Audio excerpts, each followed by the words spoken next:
Salam, siz də musiqi nəzəriyyəsi fənnini öyrənmək istəyirsinizsə, onda düzgün ünvandasınız. Elə isə gəlin keçək dərsə. Bugünkü dərsimiz olacaq konsonans və dissonans intervalların hatta həlli. Biz sizinlə konsonans intervallarla da, dissonans intervallarla da tanış olmuşuq. Biz nə demişdik? Bütün intervallar ya konsonans olur, ya dissonans olur səslənməsinə görə. Konsonans intervallara keçəndə nə demişdik? Konsonans intervallar həmahənglik yaradan intervallar, qulağa xoş gələn intervallardır. Yəni səsləyəndə qulağa xoş gəlir də, insan sevir o səsləri. Dissonans intervallar ziddir. Yəni qulağa xoş gəlməyən, həmahənglik yaranmayan və təmiz səslənməyən intervallar dissonansdır. Bugün sizinlə keçəcəyik dissonansla konsonans intervalının hatta həllini necə həll olunacaq.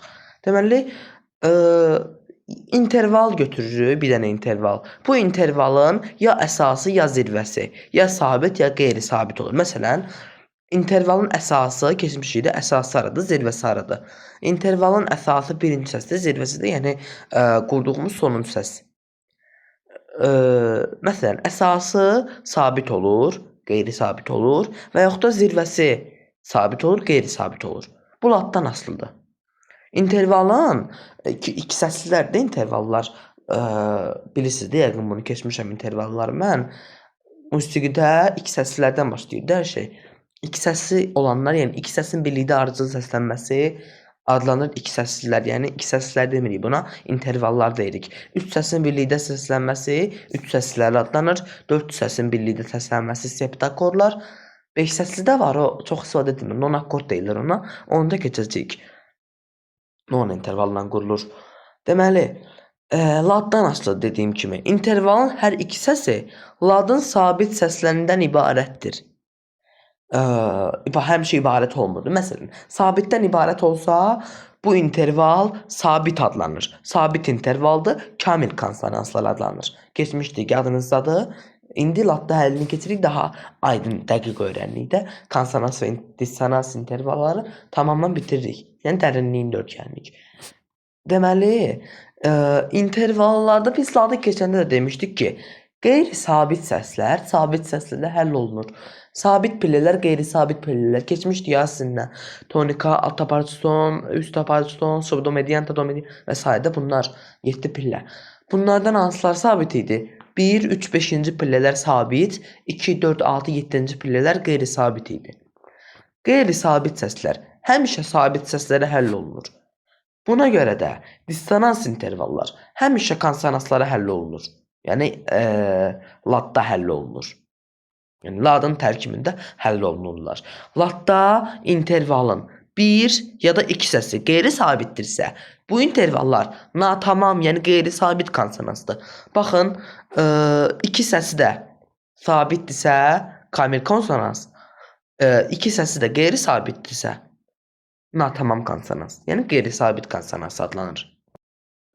Dissonans intervallar bayaq da vurğuladığım kimi həmişə konsonanslara həll olunur.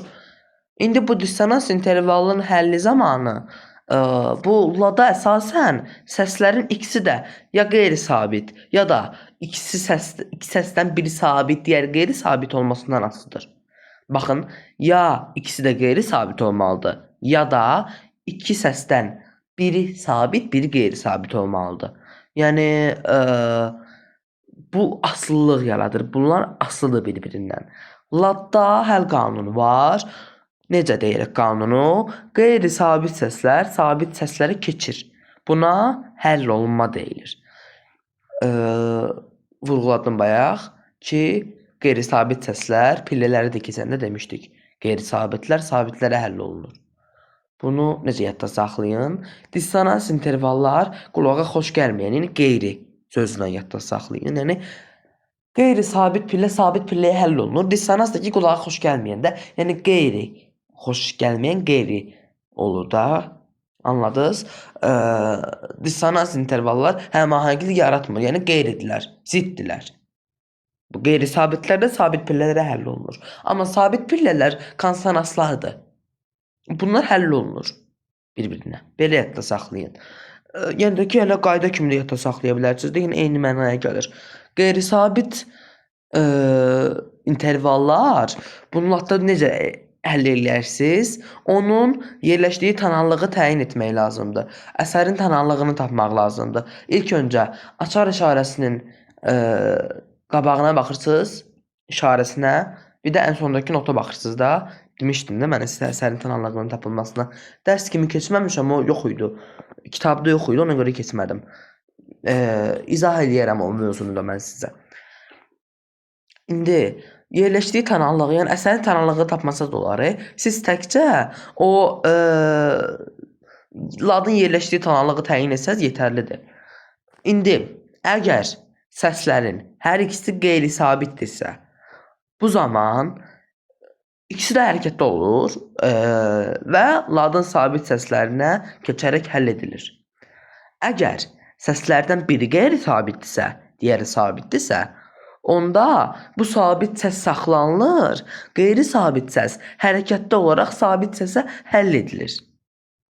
Nümunə çəksək, artırılmış intervallar, əksildirilmiş intervallar, üç tonlu xasiyyətli intervallar, bir də ki, sekundalar, bir də septimalar. Yəni böyük septima, kiçik septima, böyük sekunda, kiçik sekunda intervalları misal ola bilər. Bu intervallarda məsələn, götürək dissonanslanan xarakterik intervallar, xasiyyətlilər yəni. Tərkibindəki qeyri-sabit səslər sabit səsləri keçərək həll olunur. Artırılmış intervallar həll olunanda əksə gedirlər. İki səs bir-birinin əksinə gedir. Genişlənir interval, genişlənir. Əksildirilmiş intervallarda yenə də əksinə gedir, amma bunlar yaxınlaşır. Səslər bir-birinə yaxınlaşır. Dediyim kimi, bir də ki, sekundalarla septimalar, bunlarda da ki, verilmiş ladda əsasən həll olunur. Ev tapşırığı olaraq ekranda gördüyünüz tapşırıqları yerinə yetirə bilərsiniz. Şifahi tapşırıqlardır bunlar. İstəsəz gələn dərs artıq yazılı tapşırıqlarda verə bilərəm. Bunu canlı yayında, yəni dərs izah eləyərkən dedilər elə YouTube'da ki, hər mövzuya tapşırıqlar. Zaten mən test izahı paylaşıram da hər həftə. Artıq dərslərin, mövzuların sonunda tapşırıqları sizə təqdim eləyəcəm, işləyərsiniz. Bu qədər, dərsimiz bu qədər. Əgər dərsi və videonu bəyəndinizsə, kanalıma abunə olmağı, videoya like atmağı və bildirişləri açıq saxlamağı unutmayın. Sağ olun, hələlik.